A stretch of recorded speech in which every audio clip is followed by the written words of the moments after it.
me today. I got Chef Marco Basile over there. You see Chef Marco? Wait a minute. He's the best pizza man in the Oh, world, yep, not a chef. He's a All right. pizzaiolo. The best pizzaiolo in the world. You want to see someone spin That's another- pizzas? You got to see Marco spin a pizza. And that's an understatement.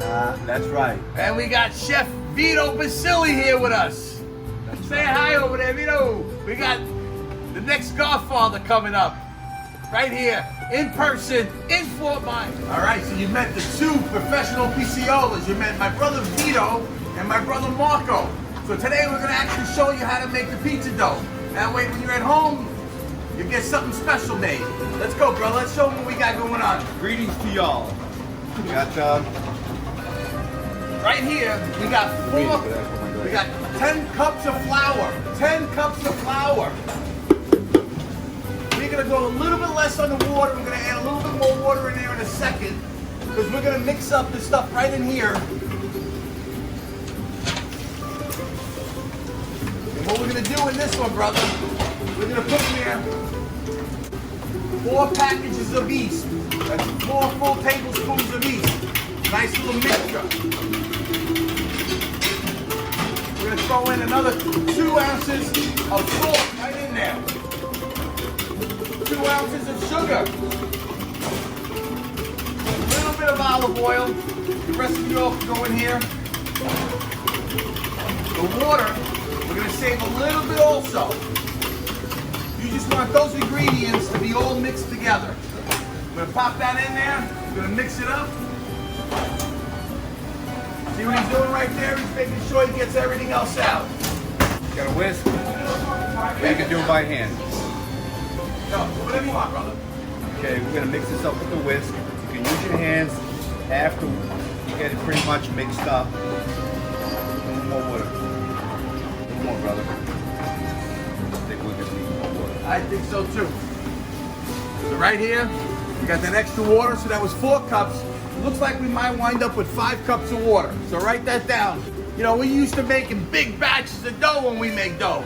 So we make 50 pounds at a time. When we're done with that dough, it's like a 60 pounds in a big machine. It's called a Hobart mixer. So we got my brother over here. He's mixing that stuff up, and he's gonna make it look real easy for you guys. This is Grandma right here. Show him again, show him again. Right there, that's from making dough all those years. Okay, you can always cut this recipe in half because this may be too much for that little dough mixer that you have at home. So that you can use your own dough mixer. See now how it's all coming together? Okay, sometimes you just got to keep adding a little flour so that your hands won't stick to it. So you see how smooth that looks? See how nice? You just keep on going as it gets smooth. Now what I'm gonna do also here is that they sell the bricks at home in the stores. They're 14-inch round. You're gonna put that in your oven. You have to have that brick. It's worth all the money in the world. And also they have screens. Enrico, let me show them a screen, Enrico. So I want to get a 14-inch screen only for you at home because it's gonna be easier for you to stretch your dough out. So I'll take a look while he's looking for that. All right, we're going to cut these at 16 ounces. We're going to make a 14-inch pizza. See how beautiful that is?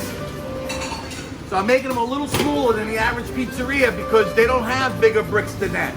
So you want 16 ounces. You're gonna have to look at this if you don't have a scale. And here's a screen. Get one of these so when you're stretching the pie, it's easier for you to put it on there and put it on the brick in the oven because you want that brick in the oven to be at 500 degrees in your oven. Very, very high heat.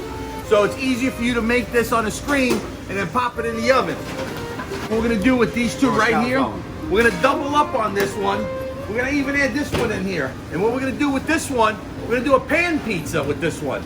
So, you know, in New York, they make Sicilian pies, you got spincione, and I just love a pan pizza. You make this rise afterwards in the tray when you do it, and it pops up like this, and then you cook it off just a little bit, you put all your toppings on it. Really, really nice. So what we're gonna do now is we're gonna put this in the trays, and we're gonna let it rise. We're gonna come back and we're gonna probably make pizzas at room temperature. Now you can put these in the refrigerator. You can save dough for a couple of days, but that's about it. So you can come back and make pizzas tomorrow or the following day. All right, listen, this is a regular batch of dough for the restaurant. This is Enrico. Another professional pizza man, one of the best that you're gonna find. He works at the Saucy Meatball for Alexander. So this is how you get going. You put 6 in a tray, and you get, how many trays, Enrico, we get out of a batch of dough? What do you think? 14 trays. So you got 14 trays. So you're talking about like 72 dough balls out of one batch of dough. It's a 50-pound bag of dough, of flour, and you knock it out. You just roll them just like this. See how nice and smooth they come?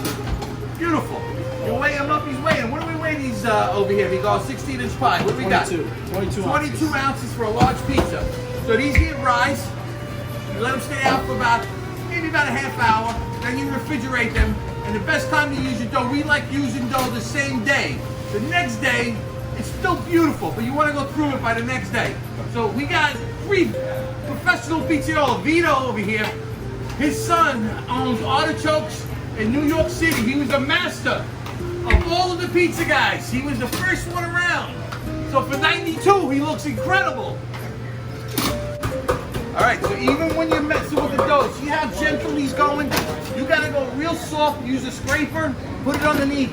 You don't pull dough, you gotta be very gentle with the dough, especially when you're using warm dough. In Italy, they don't refrigerate the dough at all, especially in Napoli, because the ovens are up at 800 degrees. So you can't use cold dough.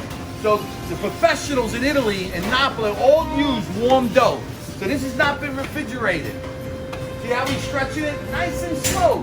You don't go crazy with it. You lift it gently, you place it gently. And these are gonna be 14 inches.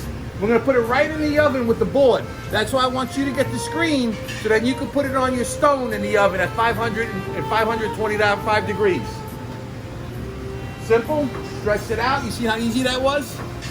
Your tomato sauce, a basic tomato sauce. You buy a can, oregano, basil, salt, sugar. That's it. What, an 8-ounce ladle? This is an 8-ounce ladle. So you just a little less. Start from the middle, all the way around. Like a snail, or babalusha. Nice mozzarella. We use grande here. We work the edges. You know what zazitz means? Zazitz is sausage, Italian sausage.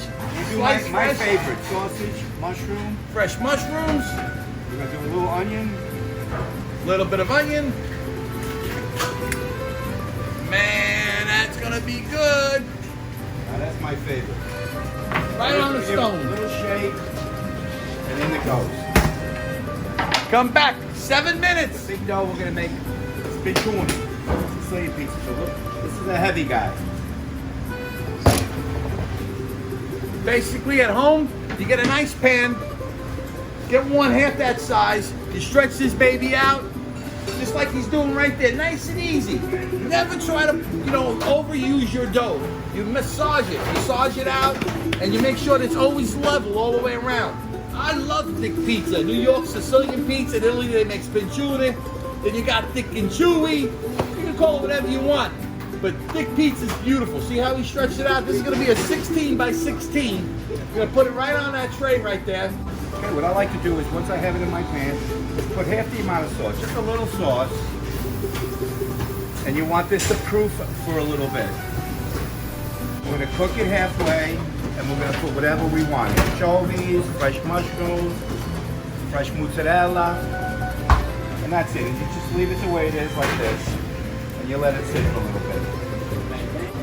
Salvatore calls this a broken off fashion. You can call it a grandma's pizza, or you can name it yourself. This is going to get a little sauce. It's going to get fresh mozzarella, and it's going to get some fresh basil on it. Got some nice caramelized onion here. Now this is a pizza you're not getting anywhere. All right, this is a basile pizza. So the dough rose a little bit. Look at those anchovies. You gotta love anchovies. Caramelized onions.